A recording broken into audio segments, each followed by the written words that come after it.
was established in between 2020 and 21 by asking about 100 to 150 worldwide renowned dermatologists on their vision and the topics they want to have and on who are the most important speakers.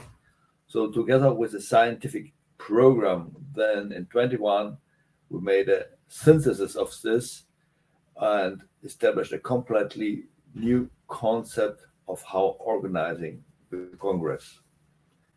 Yeah, so that's a lot of new topics that is covered based on the input and also based on our understanding of the current dermatology science.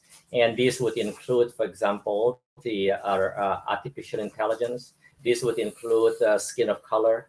This would include diversity, equity, and inclusion, as well as migrant health, as well as the regular more traditional dermatological topics such as JAK inhibitors and so on. So there truly is an up-to-date current topics that will be covered.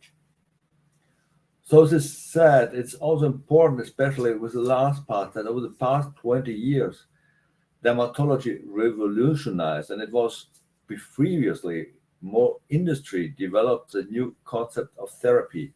But over the past 20 years, clinician scientists really tried to understand the diseases and then went over to industry and gave them the tools how to develop new therapies. And again, that would cover vitiligo is a good example for that. HS, hidradenitis suppurativa, is a good example of that. Of course, there are a lot of development along the line that Martin had just mentioned, and atopic dermatitis, for example, very similar to psoriasis a few years ago. So that's a very exciting scientific phase of dermatology discovery as well as treatments for patients. New features you can have on the one side, the scientific part, but also the organization. We spoke a little bit already about the new features in the scientific area. So with the organization, we developed a completely novel format of Congress, not with a classical system of symposia and workshops, but we have on the one side very structured symposia of half day or full day where we go through a disease with worldwide renowned specialists from the diagnosis, epidemiology, genetics, through histology, and then the classical worldwide distributed therapies and neural development. But we are also now more on the side of an exchange. So we have expert forums, which are directly designed to interactively discuss in groups of about 100 people about current questions and controversies, especially established by Professor Lim, where two dermatologists which are known worldwide discuss controversial aspects of several diseases. So that's a very, very interesting and novel idea, definitely. And the other new feature that we have is hot topics. This by design is a session that is designed pretty late in the planning process because we wanted to capture the latest controversial or the latest developments on the particular area of dermatology. For example, this includes topical gene therapy. This would include whether psoriasis can be cured, a very intriguing topic. This would include the controversies between biologics and JAK inhibitors as to what is the long-term safety, which one is safer, and so on. So there are quite a number of very, very contemporary, up-to-the-minute topic that would be covered in WCD. So the medical field has two dimensions. The one is knowledge on the specific diseases, and the other one is a medical field with a representation of the diseases throughout the world. There are various areas, or each area in the world has predominant diseases that have to be recognized, known, and treated. What we did both. On the one side, we extended now definitely the pathophysiology of the classical diseases that we know to make understanding the new treatments and the associated risks. But we doubled, for example, the presence of Africa. We more than doubled or even tripled the presence of the Asian countries, especially also Southeast, because of they have prominent diseases, are endangered by diseases that are not so much seen currently in the Western countries, but may come also with a changing climate to other areas of the world. So yes, along that line, definitely there are sessions that cover specifically diseases that is more common in that part of the world, be it in Southeast Asia, be it in Latin America, be it in Africa. And in addition to the speakers that Professor Röcken had mentioned, but also we cover topics that recognizing that the world is changing. We cover topic of diversity, equity, and inclusions with very, very prominent speakers, both in the plenary session as well as individual sessions. We covered, for example, the latest development on pandemic related issues. We covered also monkeypox, for example. That is obviously a very hot and emerging topics that we all are dealing with. So we cover all parts of dermatology seen all around the world to the best ability that we can. Oh, as already said by Professor Lim, we really have focused on these topics, and that's also with the Congress in Singapore, we want to focus more on a world Congress, leaving the previously predominance of Europe and the United States and showing the entire world.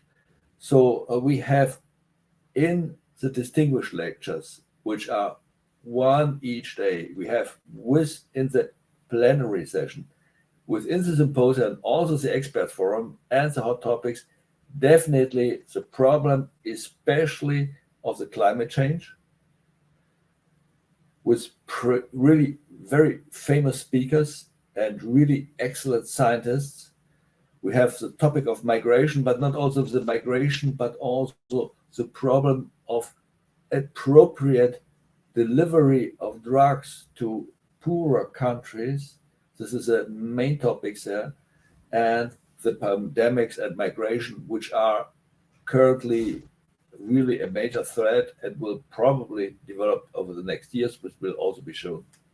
Yeah, I think that we've tried to be as inclusive as possible in inviting our speakers, not only in terms of their background, not only in terms of geography, but also in terms of gender. You know, we made a special effort of getting to make sure that we have women speakers in our program in a good proportion, and also we have also rising stars. You know, these are upcoming leaders that we recognize by their own peers to be their rising stars to be included in the program. So we want to make sure we capture the experts all over the world.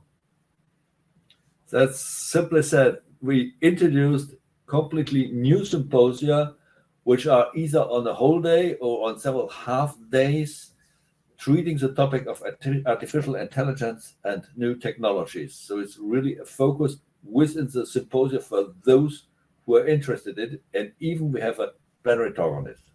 So that includes, aside from artificial intelligence, also teledermatology, how to deliver care through teledermatology, for example, skin optics. So the social media is another very, very important topic that I know a lot of practicing dermatologists are dealing with or doing. So we have very, very good speakers on all these topics to cover the contemporary aspect of dermatology practice.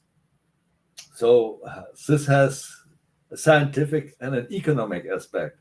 If you look through the past world congresses, we were really dominated by the high-income countries.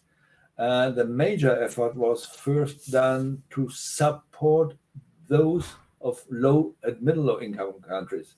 We have now 1,000 stipendies for these people to permit them to come. But we are well aware that we are not really at the point where we should have to go. We could not yet achieve this because some people are so poor that they even cannot come with the stipendies. But these are also those who will report as specialists from their areas on the different diseases, psoriasis, atopic dermatitis, vitiligo, in patients with skin of color and other diseases, infectious diseases, where they have much more relevance and much more input than the high-income countries can deliver. And they will have an important part, both as speakers as chairs. For example, we have a session on care delivery around the world. So that is talking about convergence that you had just mentioned. We have speakers in that particular session from high-income countries, and also we have speakers from low-income countries. Each has different challenges as to how to deliver proper dermatology care. So we try to put them together in the same room so that people can discuss about it and people get a better appreciation of the challenges that different areas of the world are facing. Again, we want to be as inclusive as possible. So all attendees should really be at the distinguished lectures. They are really brilliant people, and at the plenary lectures. Because of they are so important, we don't have concurrent session. And then it depends. I hope that we make a difficult choice because we have so real good competitive sessions in the symposia and in the expert forum that each one then has to select what is the most important one for herself or himself. Yes, aside from distinguished lectures, which I agree, I think that that's the highest level of lectureship that we have, that occurs every single day. But right after the distinguished lecture, there are 2 plenary session speakers. Again, these are no competing session at a time, it's just one single session. Again, those plenary session speakers are very, very carefully chosen to make sure they would represent the highest quality science, the highest quality speakers on the topic that will be relevant to all. And the other part that is I think important and should be very relevant is hot topics. Again, that is designed to cover the latest development in dermatology, and we have superb speakers, superb sessions. So those are sessions, aside from what Martin had mentioned, that I think all attendees should try to attend. That's this. I hope that we convinced everybody of you that we will present a great Congress in Singapore and invite you all to be there and really to assist in the latest what we have to offer in dermatology worldwide from all continents in the world. I think this is the most important focus of the World Congress. Yeah, I think it's going to be a superb World Congress on multiple fronts. You have heard about the scientific quality that we have for this Congress. We put in a lot of time, effort. This is a number of years of planning nowadays, pretty much on a daily basis to make sure the program is as good as we can possibly make it. Truly high quality speakers, high quality topics that we have selectively, carefully chosen. And also the other part is that the venue is very, very nice. The convention center all connected to the hotels, very convenient location. And Singapore is a great city for all the participants to visit. It is a unique country. English is spoken there. It is the major language that is spoken there. So it is very, very convenient to get to also. So I do hope that all of you would come because this is truly going to be a unique and high quality scientifically and also personally a very enjoyable World Congress.